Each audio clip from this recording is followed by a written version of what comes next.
Halo, selamat pagi, siang, sore atau malam. Assalamualaikum warahmatullahi wabarakatuh. Kembali lagi bertemu dengan saya Adrianus Wayan, Gian Hadi Pamungkas dengan NIM 2020-53006 kelas P. Untuk pertemuan kali ini dengan mata kuliah metodologi penelitian. Untuk hari ini kita akan membahas mengenai desain penelitian yang sudah dibahas pada minggu kemarin.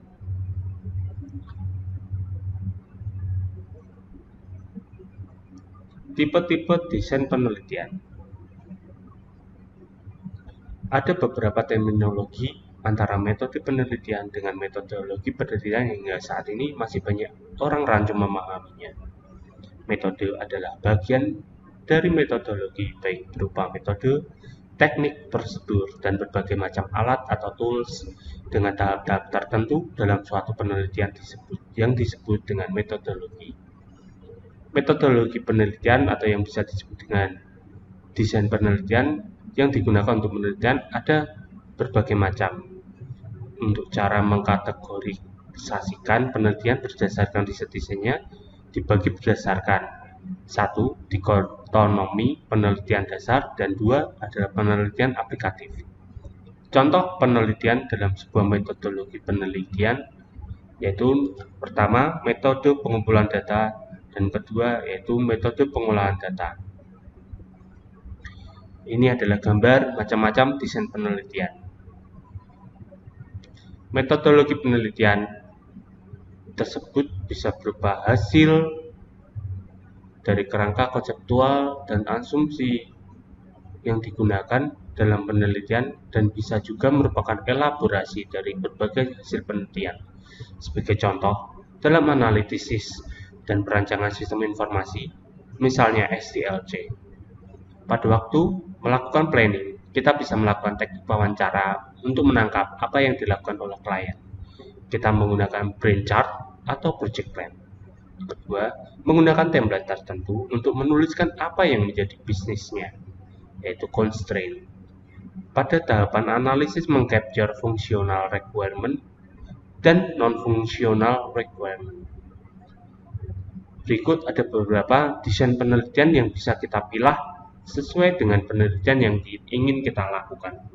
Antara lain, metode correlational, kedua, metode causal comparative, 3. metode eksperimental, 4. metode ethnographic yang biasanya digunakan dalam bidang sosial. Kelima, metode historical research. Ketujuh, metode survei dan action research, di mana penelitian ini para penelitinya terlibat langsung di dalamnya. Penelitian ini biasanya digunakan dalam penelitian bidang sosial. Kemudian, dalam bidang ilmu teknologi informasi, desain penelitian yang paling banyak digunakan adalah desain eksperimental dan studi kasus atau case study. Itu lebih jelasnya masing-masing dari metode penelitian di atas akan diuraikan secara lebih rinci. Pertama, riset eksperimental merupakan riset that allows for the causes of behavior to be determined. Untuk menggambarkan riset eksperimental bisa dilakukan pada dua kelompok, di mana kelompok satu disebut kontrol tanpa diberi perlakukan apapun, sedangkan pada kelompok kedua diberikan perlakuan atau treatment. Diasumsikan kedua kelompok ini sama. Ada beberapa faktor yang terkait dengan penelitian eksperimental, antara lain. Pertama, independent variable atau IV merupakan faktor yang bisa dimanipulasi. Kedua, dependent variable atau DV adalah faktor yang tidak bisa dimanipulasi atau faktor tetap. Ketiga, experimental condition group adalah grup atau kelompok yang merupakan manipulasi dari eksperimen. Keempat, control condition atau grup yang merupakan kumpulan grup yang tidak termanipulasi. Kelima, confounding variabel, misalnya cuaca, hama, kesuburan lahan, tapi tidak diukur namun harus disebutkan. Inilah yang disebut dengan batasan penelitian. Dan keenam, uncontrolled variable, yang merupakan variabel yang diikuti dengan independent variable. Misalnya, penelitian eksperimental yang dilakukan pada dua petak sawah. Pada petakan sawah pertama tidak diberikan pupuk, dan pada petak sawah kedua diberikan pupuk. Contoh lain, misalnya, apakah ada pengaruh peningkatan hasil belajar mahasiswa yang menggunakan e-learning dengan yang tidak menggunakan e-learning? Bila dengan adanya e-learning hasilnya lebih baik, maka benar adanya bahwa e-learning efektif meningkatkan proses pembelajaran. Eksperimen merupakan salah satu prosedur di mana terdapat satu atau lebih faktor yang bisa dimanipulasi dengan syarat semua faktor tersebut konstan. Pembanding atau kontrol di antara kedua contoh di atas disebut dengan experimental design, di mana ada penyebab dan yang berkorelasi dengan dampak. Penyebab muncul sebelum dampak, atau bisa juga disebabkan oleh adanya kemungkinan faktor-faktor lain yang berpengaruh. Contoh lainnya, perlakuan yang diberikan pada dua petak tanaman jagung yang diberikan pupuk. Pada tanaman jagung tersebut ada hal yang diasumsikan sama, tetapi ternyata hasilnya tidak sama. Hal ini bisa diakibatkan oleh beberapa faktor yang berpengaruh. Salah satunya adalah tingkat kesuburan tanah yang berbeda, sehingga memberikan hasil yang berbeda pula. Inilah yang kita sebut sebagai kelemahan dari desain eksperimental. Terkadang asumsi yang digunakan merupakan dari dampak. Asumsi yang dikenakan dari dampak sebaiknya diungkapkan dalam tulisan. Misalnya, walaupun letak geografisnya berbeda, tingkat kesuburan dan tingkat kemiringannya sama. Untuk membangun penelitian yang bersifat eksperimental, usahakan agar ada pembanding antara yang satu dengan yang lainnya. Dalam melakukan riset atau penelitian, tidak ada yang sempurna. Karena dalam penelitian terdapat hambatan-hambatan maupun batasan-batasan. Namun yang perlu diingat bahwa batasan dan hambatan yang dimaksud dalam penelitian bukanlah hambatan atau batasan yang terkait dengan diri pribadi, namun lebih ke arah keterbatasan pada penelitian itu sendiri. Misalnya, karena penelitian ini cukup luas, maka penelitian yang dilakukan hanya dibatasi pada skop tertentu saja, dan bukan karena adanya keterbatasan waktu dan biaya yang sering diungkapkan dalam penulisan skripsi dan tesis. Di bidang ilmu komputer banyak digunakan eksperimental riset, baik berupa simulasi atau diatur jumlahnya, ada pembanding dan hasilnya berupa grafik. Misalnya grafik produksi dari beberapa kali panen dengan beberapa varietas yang berbeda. Metode yang didapatkan dengan eksperimental riset. Grafik produksi dari beberapa kali panen disebut dengan hasil penelitian.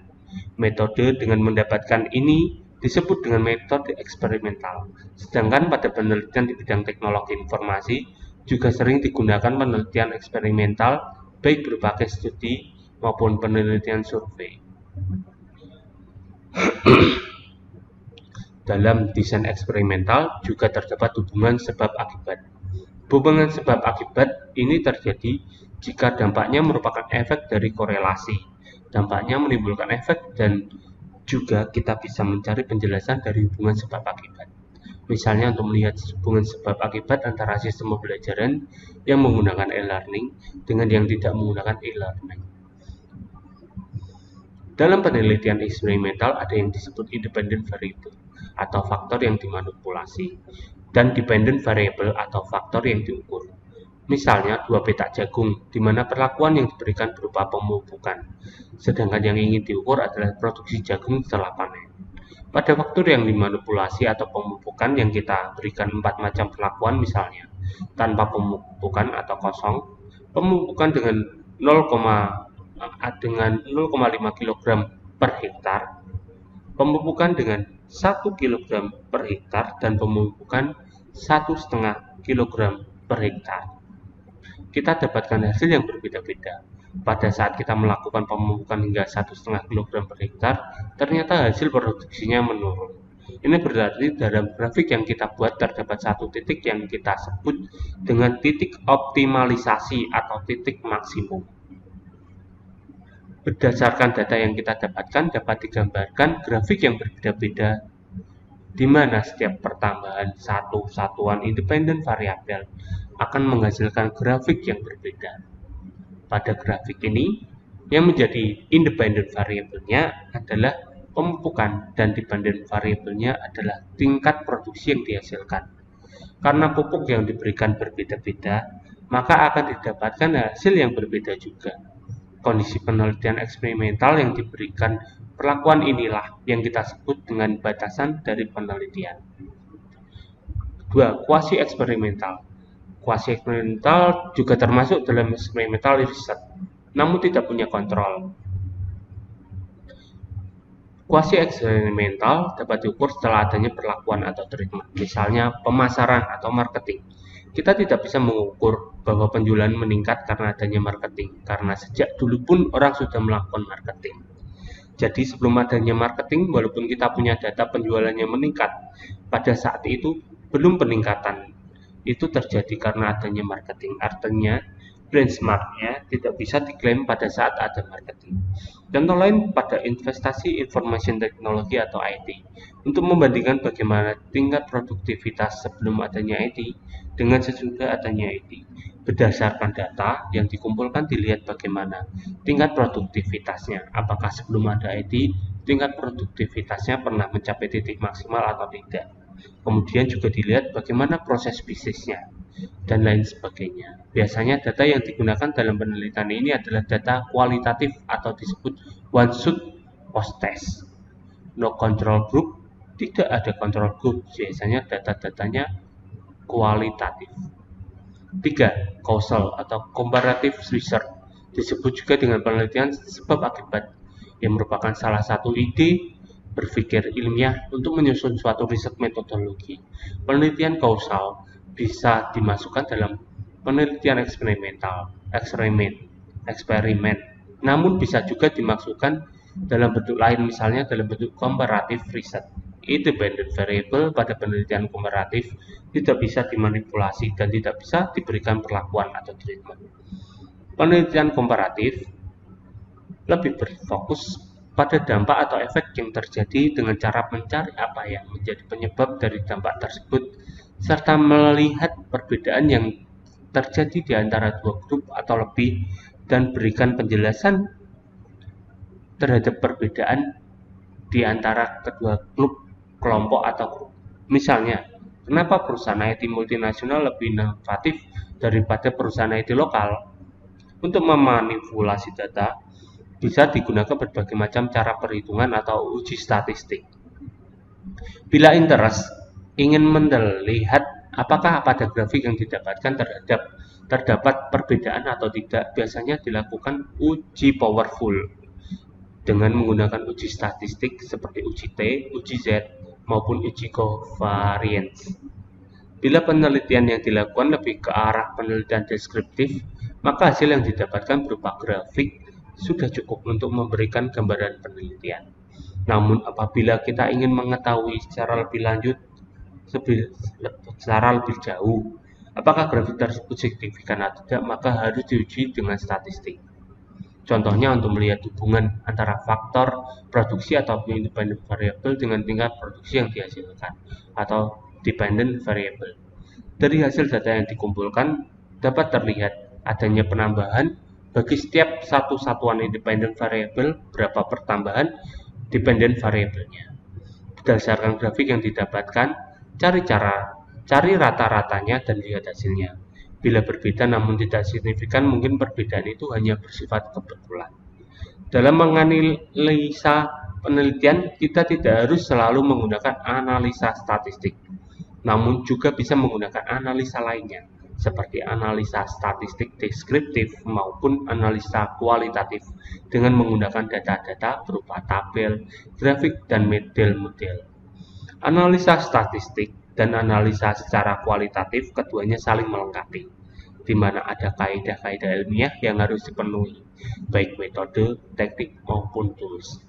Misalnya, kita tidak bisa mengatakan bahwa perusahaan IT internasional lebih inovatif daripada perusahaan IT nasional tanpa didukung oleh data hasil penelitian. Untuk mengungkapkan sesuatu yang bernilai ilmiah, harus didukung dengan data-data dan juga teori-teori yang mendukung. Penelitian yang dilakukan dengan pendekatan kualitatif biasanya memiliki sampel yang terbatas, sedangkan untuk penelitian kuantitatif sampelnya cukup besar.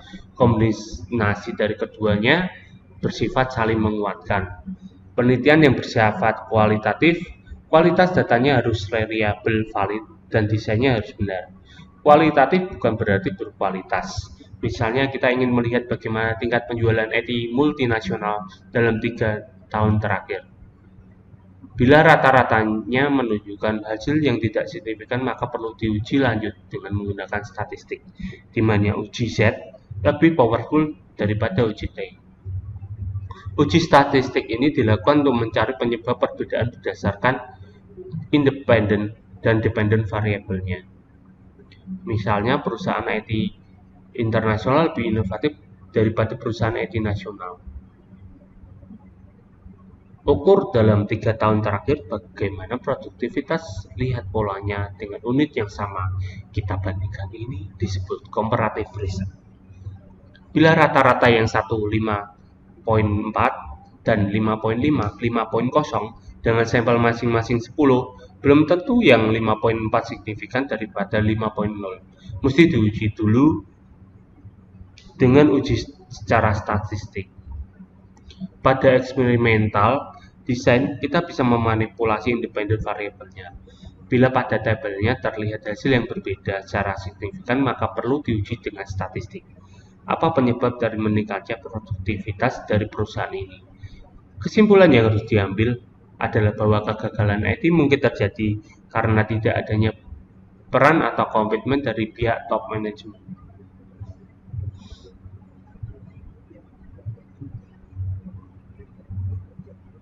Hal ini merupakan kontribusi dari suatu riset karena sudah merupakan suatu fenomena. Contoh lain, dalam suatu penelitian ada yang mengatakan bahwa 85% proyek IT gagal. Porsi terbesar penyebab gagalnya produk ini adalah karena adanya kesalahan pada requirement-nya. Kita tidak bisa kontrol produk orang lain karena bersifat komparatif. Tidak ada unsur objektivitas yang mengatakan bahwa produk yang kita buat lebih baik daripada produk pesaing tanpa didukung oleh data-data dan hasil penelitian. Adanya robustness dalam suatu penelitian tidak menjadi masalah, asal diungkapkan desain yang digunakan. Data yang tidak valid diungkapkan kembali. Mendesain suatu riset berupa peluang di mana SI bisa diusulkan. Misalnya, SI untuk ketahanan pangan. Setiap lahan diukur produktivitasnya. Setiap ada perubahan fungsi lahan bisa diolah, sehingga data tahun lalu dengan data sekarang bisa di-overlay berapa perubahan yang terjadi. Misalnya, berapa lahan persawahan yang berubah jadi lahan pemukiman, hingga dibuat kebijakan yang tepat sasaran. Misalnya, tidak ada lagi izin untuk mendirikan bangunan karena mengancam ketahanan pangan nasional. Keempat, korelatif riset. Penelitian ini dilakukan untuk melihat hubungan di antara dua variabel. Korelasi tidak menjamin adanya causality atau hubungan sebab akibat, tetapi causality menjamin adanya korelasi. Misalnya, tingkat pertumbuhan bayi di Jakarta dengan tingginya curah hujan di Bogor. Semakin tinggi curah hujan, semakin tinggi tingkat kelahiran bayi. Lihat korelasinya bermakna atau tidak. Korelasi bisa diinterpretasikan walaupun geografisnya jauh. Kita harus kritis waktu melihat korelasi bermakna atau tidak. Bila tidak, maka korelasi tersebut akan gugur. Contoh lainnya, kita ingin melihat tingkat Gross National Product atau GNP suatu negara dengan adanya keterlibatan IT. Maka hipotesis yang dibuat adalah semakin besar pembelanjaan IT suatu negara, semakin tinggi GNP-nya. Hipotesis tersebut bisa benar dan bisa juga tidak. Untuk itu maka perlu dikaji apakah benar strategi bisnis tertentu di negara tersebut terkait dengan peran IT. Walaupun mungkin ada faktor-faktor lain yang tidak kita amati. Korelasi menghitung derajat keterhitungan antara dua atau lebih variabel. Bila kita melakukan korelasi, maka kita melakukan forecasting atau peramalan. Misalnya ada hubungan antara IT investment dengan meningkatnya kinerja suatu perusahaan. Apakah hubungan tersebut bersifat causality, maka harus dikaji dan diteliti lagi faktor-faktor apa saja yang berperan di dalamnya. Selain korelasi dan causality, juga perlu dibedakan antara asumsi dengan simulasi. Asumsi merupakan suatu yang take it for granted. Contoh, dua petak sawah diasumsikan tingkat kesuburannya sama, intensitas penerimaan cahaya mataharinya sama, kemiringan ketinggiannya dari permukaan lautnya juga sama. Contoh lain, simulasi untuk mengukur recall and precision. Recall tidak bisa diukur. Bila kita mencari suatu artikel di Google, maka dalam menerapkan asumsi tadi, kita tidak akan tahu berapa jumlah dokumen yang relevan untuk diambil. Untuk itu, maka perlu diasumsikan bahwa untuk mengukur precision, maka jumlah dokumen yang relevan diambil dibagi dengan jumlah dokumen yang terambil. Recall adalah berupa jumlah dokumen yang relevan tetapi tidak terambil, maka disimulasi untuk menggambarkan presisinya. Asumsi bukan tidak bisa diterima, bukan angka asumsi yang dipakai. Cari kategorikal interval yang telah dibuat orang lain, cari referensinya. Bangun argumen, cari referensi interval yang telah dibuat oleh orang lain. Misalnya ada suatu kasus yang mengukur kontaminasi udara dengan suatu alat ukur. Diukur diesel genset dengan diesel. Datanya tidak representatif karena data kontaminasi udara yang diukur di samping knalpot motor atau mobil. Tidak bisa diasumsikan bahwa faktor-faktor lingkungan dianggap tetap. Pembulatan bedanya makin besar. Kemungkinan adanya kontribusi error dari pembulatan. Masalah teknis. Asumsi berupa suatu yang tidak kita teliti, misal normal distribution. Bila menguji IQ, harus diuji dulu normalitinya. Ada ketidaknormalan dalam sampel atau populasi, misalnya. Ada 10 orang autis akan merusak normality. Tidak pernah diujikan normality, namun hanya diasumsikan sampel yang representatif, maka dia menyebar normal. Fungsi normal diuji dulu, tapi tidak dilakukan bahwa IQ rate 100/120 bila dicacah atau disensus menyebar normal. Dalam korelasi tidak ada yang kontrol satu sama lain, sama aja perannya. Penelitian yang menggunakan teknik korelasional adalah penelitian yang menyelidiki hubungan di antara beberapa variabel penelitian. Analisa data yang digunakan adalah analisa statistik dengan menggunakan uji regresi dan korelasi. Demikian presentasi yang telah saya sampaikan. Terima kasih atas perhatiannya. Wassalam.